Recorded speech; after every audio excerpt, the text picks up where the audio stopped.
আসসালামু আলাইকুম রহমতুল্লাহ। আশা করি আপনারা সবাই ভালো আছেন। আমি আজকে 41 BCS ম্যাথ নিয়ে আলোচনা করব। এই ম্যাথ এখানে দুই ভাগে বিভক্ত। একটা হলো আপনার গাণিতিক যুক্তি আর একটা হলো মানসিক দক্ষতা। 15, 15, 30। তো আমি ইনশাল্লাহ পর্যায়ক্রমে আপনাদের সামনে এই 30টা ম্যাথ 30 নাম্বার এটা নিয়ে আলোচনা করব। তো আশা করি আপনারা শেষ পর্যন্ত আমাদের সাথেই থাকবেন, আমাদের সাথেই থাকবেন এবং আমাদেরকে সহযোগিতা করবেন। যদি আপনারা আমার চ্যানেলে নতুন হয়ে থাকেন প্লিজ সাবস্ক্রাইব, আর যদি করে থাকেন অসংখ্য ধন্যবাদ। তাহলে চলুন আলোচনা করা যাক। তো আমার কাছে আমি আসলে কোশ্চেনের নাম্বার অনুযায়ী নাম্বারিংগুলো করব না, আমি 1 থেকে 30 পর্যন্ত প্রশ্নগুলো আলোচনা করব। তো আমি 1 নাম্বার যে প্রশ্নটা এখন আলোচনা করব সেটা এরকম, প্রশ্নটা এরকম: ত্রিভুজ ABC এর কোণ A ইকুয়াল 40 ডিগ্রি এবং কোণ B ইকুয়াল 80 ডিগ্রি। কোণ C এর সমদ্বিখণ্ডক কোণ C এর সমদ্বিখণ্ডক AB বাহুকে D বিন্দুতে ছেদ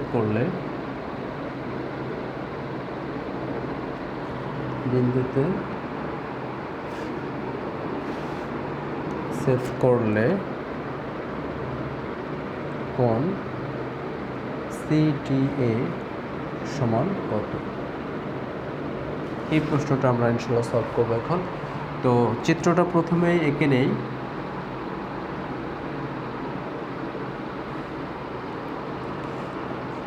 ABC একটা ত্রিভুজ, এখানে এই কোণটা দেওয়া আছে 40, এই কোণটা দেওয়া আছে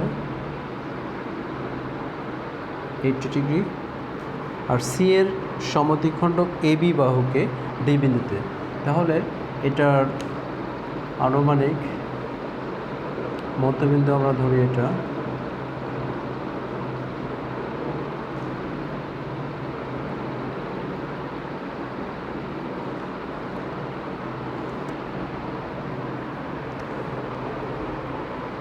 তাহলে এই হলো আমাদের প্রশ্ন। এই ত্রিভুজটার A কোণ দেওয়া আছে, B কোণ দেওয়া আছে, আর C এর সমদ্বিখণ্ডক, এখানের সমদ্বিখণ্ডক বলা আছে CD, AB কে D বিন্দুতে ছেদ করে। তাহলে আমরা জানি ত্রিভুজের তিন কোণের সমষ্টি 180 ডিগ্রি। তাহলে আমরা C কোণটা বলে দিতে পারি যে 180 বিয়োগ 40 বিয়োগ 80। যদি 180 থেকে দুটো বাদ দিই তাহলে আমরা এটা পেয়ে যাই।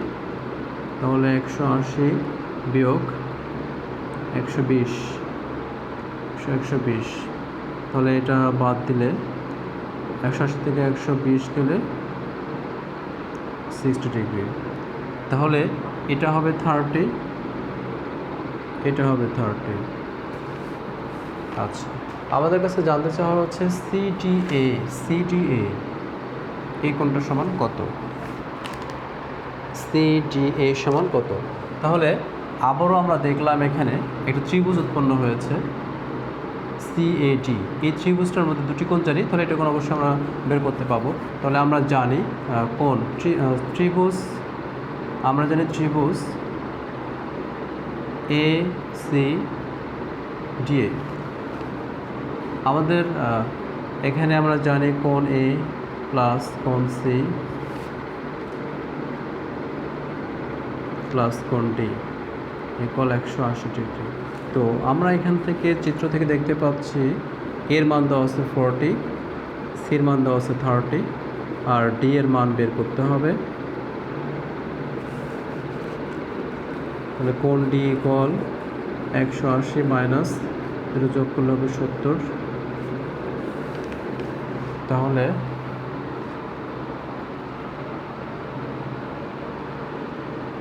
110 ডিগ্রি। তাহলে এটা আমরা পেয়ে গেলাম 110 ডিগ্রি। তো এই প্রশ্নটার যেই অপশনে 110 ডিগ্রি রয়েছে সেটি হবে উত্তর। আচ্ছা, তাহলে আমরা পরবর্তী প্রশ্নে যাই।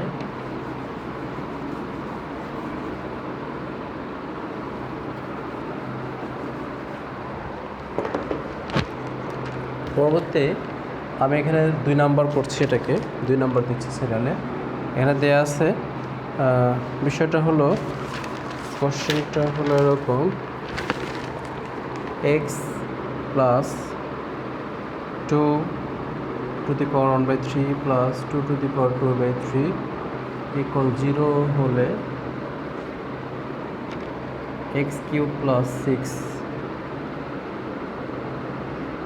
এর মান কত? এই প্রশ্নটা, তাহলে এটা আমাদের প্রশ্ন, তাহলে আমাদের বের করতে হবে x³ প্লাস 6 এর মান কত। আচ্ছা, তাহলে আমরা লিখতে পারি, সমাধান সলভ রাখতে পারি, দেওয়া আছে x প্লাস 2⁻1/3 প্লাস 2⁻2/3 ইকুয়াল 0। তাহলে এটাকে সাইড চেঞ্জ করলে হবে মাইনাস 2⁻1/3 মাইনাস 2⁻2/3, তারপর এক্স, এখানে মাইনাস কমন নিতে পারি, মাইনাস কমন হলে 2⁻1/3 হবে প্লাস 2⁻2/3 হবে। এখন আমরা উভয় পক্ষে ঘন করব, কিউব করব, তাহলে মাইনাসের উপর কিউব করলে মাইনাসই হবে, 2⁻1/3 প্লাস 2⁻2/3 এর উপর কিউব, x³ মাইনাস। এখন এটা a প্লাস বি হোল কিউবের সূত্র পড়ে, তাহলে আমরা ফেলে দিই। a plus B whole cube দুটো সূত্র রয়েছে, তাহলে আমরা এই ফর্মুলাটা এইভাবে লিখব, ফর্মেটটা এইভাবে লিখব, a³ প্লাস b³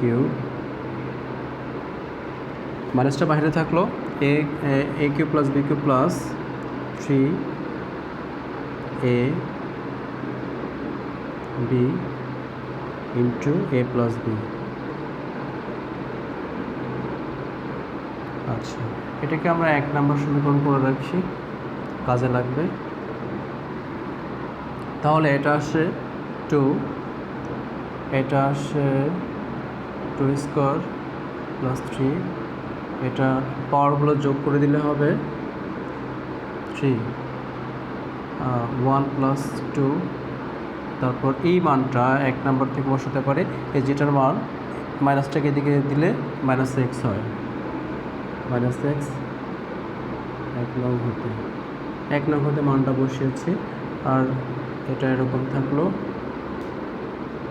x³ আচ্ছা, এবার 4 আর 2 6, এখানে এটা মাইনাস 3, 2⁻3/3, আচ্ছা, এটা আসে 6 মাইনাস, ওইখানে একটা x থাকে, তাহলে 3×6 6x। আচ্ছা, এখানে মাইনাসটা এখানে মাইনাস দ্বারা গুণ করে দিয়েছে, 3 থাকলো, 2⁻3/3 মানে 2⁻1 মানে 3×6, আর এখানে একটা x গুণ আকারে থাকে, সেই এক্সটা লিখছি। আচ্ছা, এখন আমরা মাইনাস দিয়ে যদি গুণ করে দিই, তাহলে -6 মাইনাসে প্লাস 6x, তাহলে আমাদের বের করতে হবে x³ প্লাস 6। তাহলে এখন সাইড চেঞ্জ করলে এই মাইনাসটাকে দিকে নিয়ে আসলে 6 হয়, তাহলে এটা হবে 6x। এটি হলো আমাদের উত্তর। তাহলে 2 নম্বর এই প্রশ্নটার যে অপশনে 6x আছে সেটাই হবে আমাদের অ্যান্সার। পরবর্তী প্রশ্নে যাই।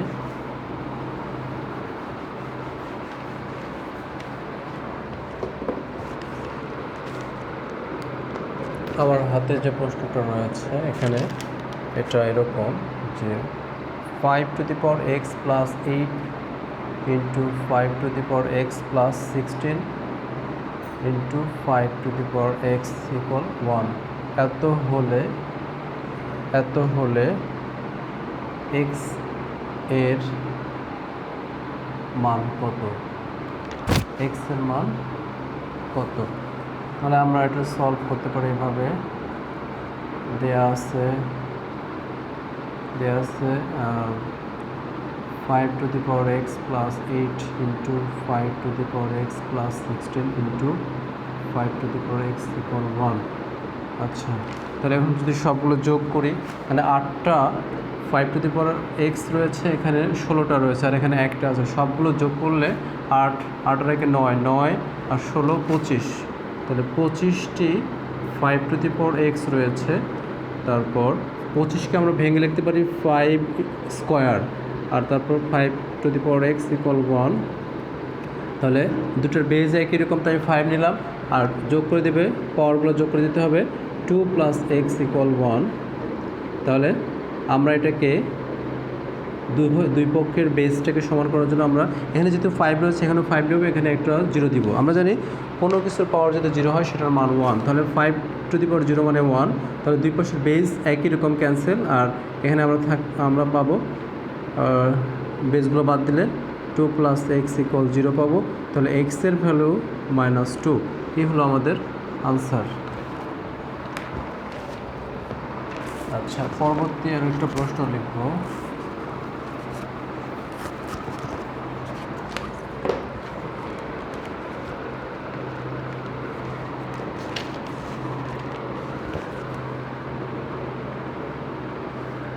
চার নম্বর প্রশ্নটা হচ্ছে এরকম, 5/12, 6/13, 11/24 এবং 3/8 এর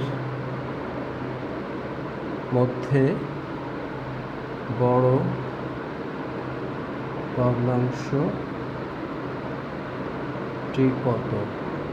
এই হলো আমাদের প্রশ্ন। তার মানে এখানে 4টা ভগ্নাংশ দেওয়া আছে, এই 4টা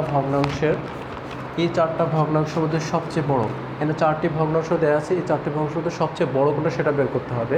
তো এই প্রশ্নটা আমি এখন এখানে সলভ করব না, কারণ আমি এই প্রশ্নটা নিয়ে একটা ভিডিও তৈরি করেছি যে কম্পেয়ারিং ফ্র্যাকশন, মানে ভগ্নাংশের তুলনা নিয়ে আমি একটা ভিডিও তৈরি করেছি। আমি এই ভিডিওর ডেসক্রিপশন বক্সে ওটা দিয়ে দিব, আপনারা চাইলে ওটা দেখে নিতে পারেন, ওখানে আশা করি খুব ভালোভাবে বুঝতে পারবেন।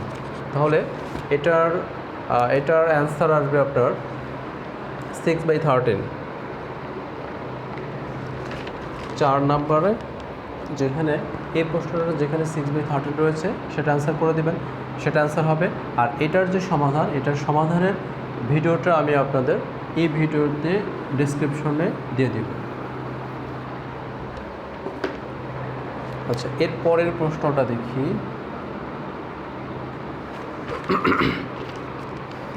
এখানে a + b = 7 এবং ab = 12 হলে 1/a² + 1/b² এর মান কত? এই প্রশ্নটা এটা সলভ করবে এভাবে, দেওয়া আছে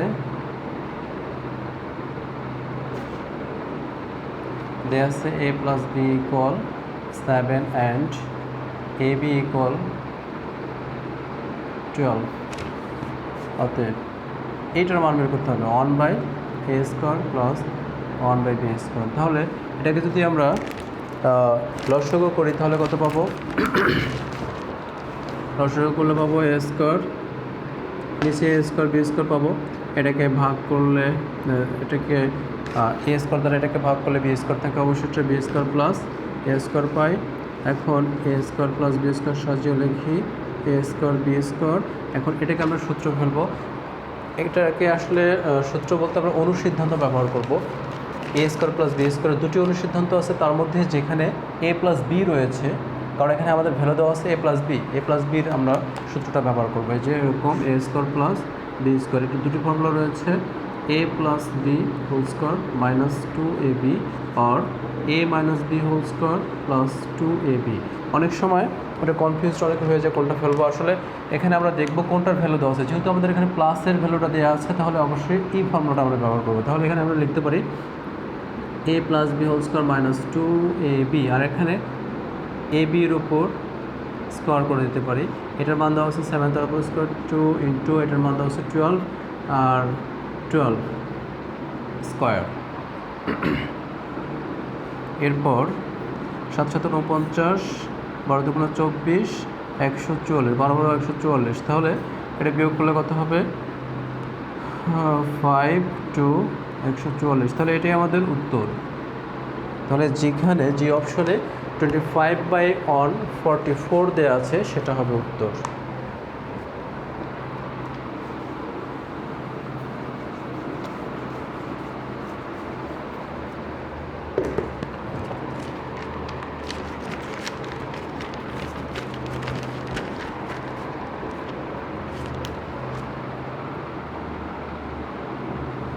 ছয় নম্বর প্রশ্নটা এরকম: বার্ষিক 10% মুনাফায় 800 টাকার 2 বছরের চক্রবৃদ্ধি মূলধন কত? তাহলে এটা আমরা সমাধান করব এভাবে। এখানে কি কি দেওয়া আছে? এখানে মূলধন পি ইকুয়াল দেওয়া আছে 800 টাকা, তারপর এন ইকুয়াল বছর, বছর সমান দেওয়া আছে 2 বছর, তারপর চক্রবৃদ্ধি মুনাফার হার দেওয়া আছে, হার, অ্যান্ড আর ইকুয়াল রেট দেওয়া আছে 10%, 10%, এটাকে লেখা যায় 10/100। অতএব চক্রবৃদ্ধি মূলধনকে সি দ্বারা প্রকাশ করা হয়, সি ইকুয়াল হোয়াট? সি দ্বারা প্রকাশ করলে সি ইকুয়াল হোয়াট? তাহলে আমরা জানি C equal P into 1 plus R whole to the power N.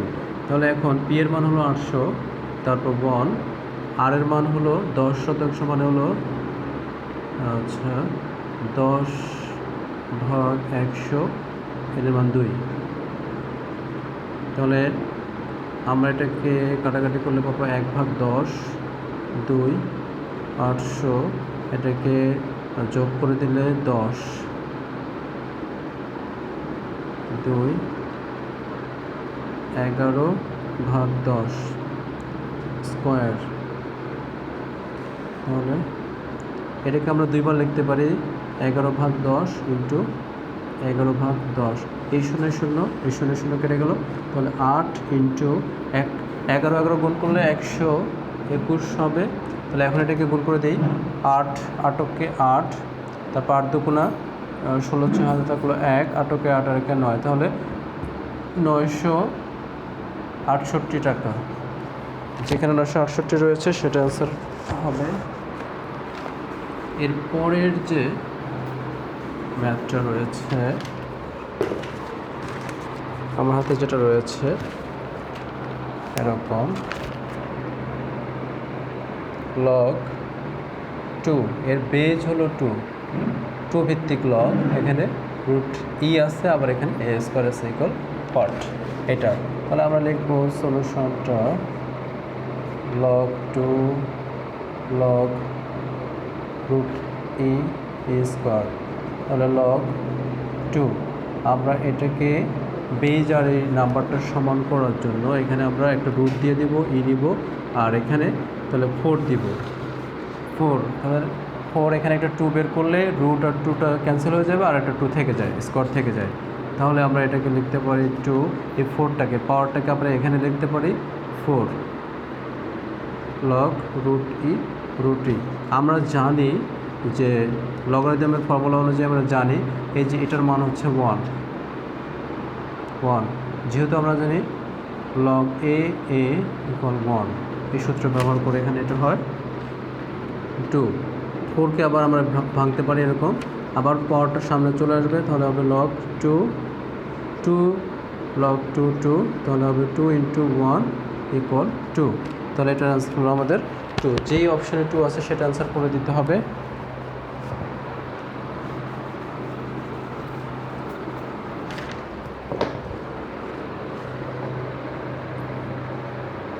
8 নম্বর একটা প্রশ্ন রয়েছে, নিচের কোন অক্ষরগুলো পুনর্বিন্যাস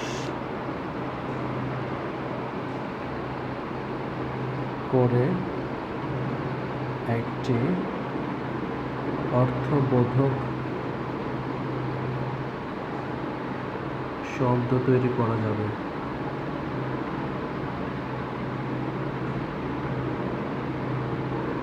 নিচের কোন অক্ষরগুলো ব্যবহার করে একটি শব্দ তৈরি করা যাবে? তো এটার উত্তর হবে, আপনারা একটু গভীরভাবে খেয়াল করলে দেখতে পারবেন,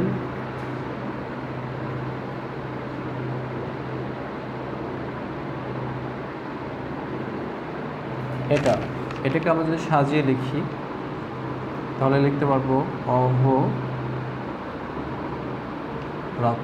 অন্যগুলোকে সাজালে আমরা অর্থবোধক কোনো শব্দ পাই না, তাই এটাই হলো উত্তর।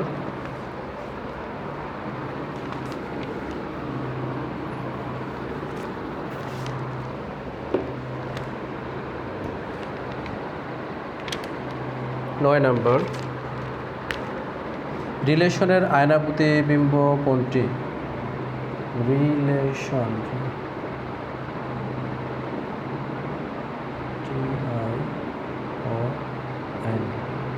এই হলো রিলেশন। আচ্ছা, এটাকে যদি আমরা আয়নায় ধরি, তো আয়না যদি আমরা এখানে বসাই তাহলে এটার সিমেট্রিক ফর্ম কি হবে, এটার হচ্ছে প্রতিবিম্বটা কীরকম হবে? আপনি যদি এখানে আয়না ধরেন তাহলে দেখবেন আয়নার ভিতরে বাম পাশে চলে যাবে এন, অর্থাৎ আমরা তো সাধারণত ইংলিশগুলোকে আমরা কী করি, বাম দিক থেকে পড়ি, তাহলে এটা শুরুতে চলে আসবে। তাহলে আপনি প্রথমে খুঁজে দেখবেন এন প্রথমে কোথায় রয়েছে। এন যদি আপনার এখন থেকে থাকে তাহলে দেখবেন যে বাকিগুলো ঠিক আছে কিনা। এনের পর এটাকে যদি আমরা এভাবে সাজানোর চেষ্টা করি তাহলে এনটার সামনে চলে আসবে। তাহলে এনের উল্টা যে ফর্ম সেটা কীভাবে হবে?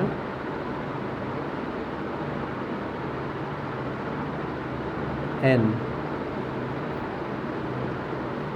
তারপর এর পর ও তো কোনো কিছু চেঞ্জ হয় না, ও তো সিমেট্রিক একটা লেটার, ও কোনো পরিবর্তন হবে না। তারপর আই, টিও পরিবর্তন হবে না। এ যদি মোটা করে দেওয়া থাকে সেক্ষেত্রে একটু চেঞ্জ হবে, এটা যদি এদিকে মোটা থাকে তাহলে মোটাটা এদিকে চেঞ্জ হয়ে যাবে। তারপর এলটা হবে, এলটা ঘুরে চলে আসবে। তারপর ইটাও ঘুরে চলে আসবে। তারপর আর্ট হবে এরকম। তাহলে এই হলো আমাদের রিলেশনের আয়নার প্রতিবিম্ব। আচ্ছা, এবার এরপর আরেকটা প্রশ্ন আমার হাতে রয়েছে, 10 5 জন। আচ্ছা, আমি প্রশ্নটা পড়ে শোনাই আপনাদের। এখানে যে বিষয়টা দেওয়া আছে, 5 জন ব্যক্তি, ধরা আছে ধরুন একজন ক, খ, গ, ঘ, ঙ, এই 5 জন ব্যক্তি। তো এখানে প্রশ্নটা এভাবে বলা আছে, 5 জন ব্যক্তি ট্রেনে ভ্রমণ করছেন, তারা হলেন। আচ্ছা, আমি প্রশ্নটা তাহলে লিখেই ফেলি। 5 জন ব্যক্তি ট্রেনে ভ্রমণ করছেন, তারা হলেন ক, খ, গ, ঘ, ঙ। ক হলেন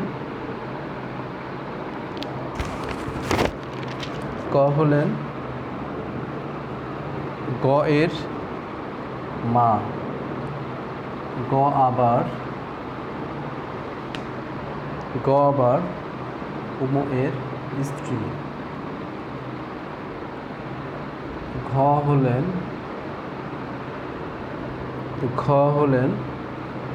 ক এর ভাই, এবং খ হলেন ক এর স্বামী, উমো এর সঙ্গে খ এর সম্পর্ক কি? আচ্ছা, এই প্রশ্নটা অ্যান্সার করার জন্য আপনাকে মাথাটা একটু ঠান্ডা রাখতে হবে, কারণ এটা তাড়াহুড়ো করে অ্যান্সার করা যাবে না। তাড়াহুড়ো করলে ভুল হওয়ার সম্ভাবনা রয়েছে। প্রথমে আমরা দেখব এখানে কি বলা আছে। প্রথমে বলা আছে যে 5 জন ব্যক্তির মধ্যে ক হলেন গয়ের মা। তাহলে ক আর গয়ের মধ্যে যে সম্পর্ক সন্তান আর মা, এখন বোঝা যাচ্ছে না আসলে ক মেয়ে না ছেলে, এটা বোঝার জন্য আরেকটু পড়তে হবে। আবার আবার উময়ের স্ত্রী, আবার উময়ের স্ত্রী, তাহলে এনারা স্বামী স্ত্রী, বোঝা যাচ্ছে যে এনাদের সন্তান হচ্ছে ক। আচ্ছা, এরপর ঘ হলেন ক এর ভাই, হলেন ক এর ভাই, হলেন ক এর ভাই, এরা হচ্ছে ভাই বোন, ভাই সম্পর্ক। আচ্ছা, এরপর বোঝা যাচ্ছে না এখন এটা মেয়ে না ছেলে। ঘ হলেন ক এর ভাই এবং খ হলেন ক এর স্ত্রী। এই যে খ এবার পাওয়া গেছে, ই খ, এরা হলো স্বামী স্ত্রী, যদি স্বামী স্ত্রী হন তাহলে অবশ্যই এই ক আর ঘ ভাই বোন। এখন দেখা যাচ্ছে যে কয়ের মা, আবার উমো কয়ের বাবা। এখন আমাদের কাছে চাওয়া হচ্ছে যে উমোর সঙ্গে খ এর সম্পর্ক কী। তাহলে এই যে সম্পর্কটা কী, তাহলে বোঝা যাচ্ছে খুব ইজিতেই যে এনারা যদি স্বামী স্ত্রী, এনার মেয়ে হচ্ছে, তাহলে ইনি আবার এনারও মেয়ে, তাহলে ইনি যেহেতু কয়ের স্বামী, তাহলে বোঝা যাচ্ছে যে খ এবং উমের মধ্যে শ্বশুর জামাই সম্পর্ক। তাহলে উত্তর হবে শ্বশুর, যেখানে অপশনে শ্বশুর রয়েছে সেটা অ্যান্সার করবেন। তো আজকে এই পর্যন্ত রাখছি, আশা করি আপনারা সবাই বুঝতে পেরেছেন। এর পরবর্তী ভিডিওগুলো দেখার জন্য যদি আপনি নতুন হয়ে থাকেন অবশ্যই সাবস্ক্রাইব করবেন, আর যদি করে থাকেন আপনাকে ধন্যবাদ। আর পাশাপাশি আপনারা আমাদের বাইদুল হিসাব গণিত ঘর ফেসবুক গ্রুপ এবং পেজও যুক্ত হতে পারেন, আমরা সেগুলোতে এগুলো আপলোড করবো ইনশাল্লাহ। আশা করি সবাই ভালো থাকবেন। আসসালামু আলাইকুম রহমতুল্লাহ।